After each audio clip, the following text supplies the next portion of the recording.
আমি নিজেকে একটা রোমান্টিক নায়িকা হিসেবে প্রেজেন্ট করতে চাই। একজন ভালো অভিনেত্রী হতে চাই প্রথমত। নায়িকা অভিনেত্রী হলে নায়িকা হওয়া হয় আমার মনে হয়। লিড কাস্টিং হিসাবে 13 থেকে 14টা নাটক করেছি, আর বিজ্ঞাপন 15 থেকে 20টা হবে। ব্যস্ততা আপাতত নাটক বিজ্ঞাপন করছি। আমার শেষ নাটক ছিল হচ্ছে প্রিয় ফুল তুমি, রহিম সুমন ভাইয়ের পরিচালনায়। আর আমার কো আর্টিস্ট ছিল পার্থ শেখ। ওইটা একটা ট্র্যাজেডি রোমান্টিক বলা যায়। রোমান্টিক গল্পটা আমার কাছে মনে হয় আমি নিজেকে একটা রোমান্টিক নায়িকা হিসেবে প্রেজেন্ট করতে চাই। আর রোমান্টিক গল্পটা আমি ভালো পারবো, আমার কমফোর্ট জোন থাকে না যে কিছু মানুষ এই ক্যারেক্টারগুলো নিজেকে ফোটাতে পারবে। সো আমার কাছে মনে হয় আমি রোমান্টিক গল্পে নিজেকে ফোটাতে পারবো। মিডিয়াতে শুরুটা অনেক আগে, সেটা হচ্ছে নাচ থেকে।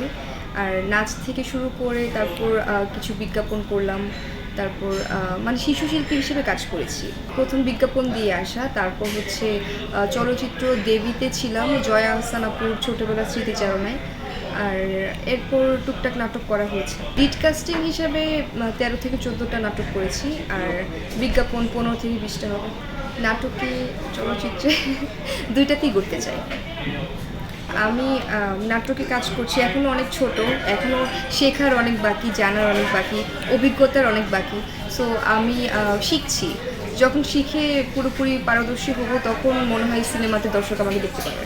সাকিব খান অবশ্যই কিং, আমাদের ইন্ডাস্ট্রির কিং। সো ভাইয়ের সাথে কাজ করার সুযোগ পেলে অবশ্যই করবো না কেন। হ্যাঁ, শাবনূর আপুর সব সিনেমাই দেখেছি, এর মাঝে আনন্দ অশ্রু সিনেমাটা আমার খুব পছন্দের। একজন ভালো অভিনেত্রী হতে চাই প্রথমত।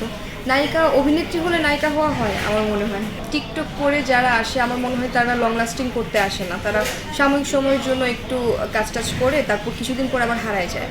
ওরা হচ্ছে শিল্পী সত্তাটাকে ব্যবহার করার জন্য আসে আমার কাছে মনে হয়।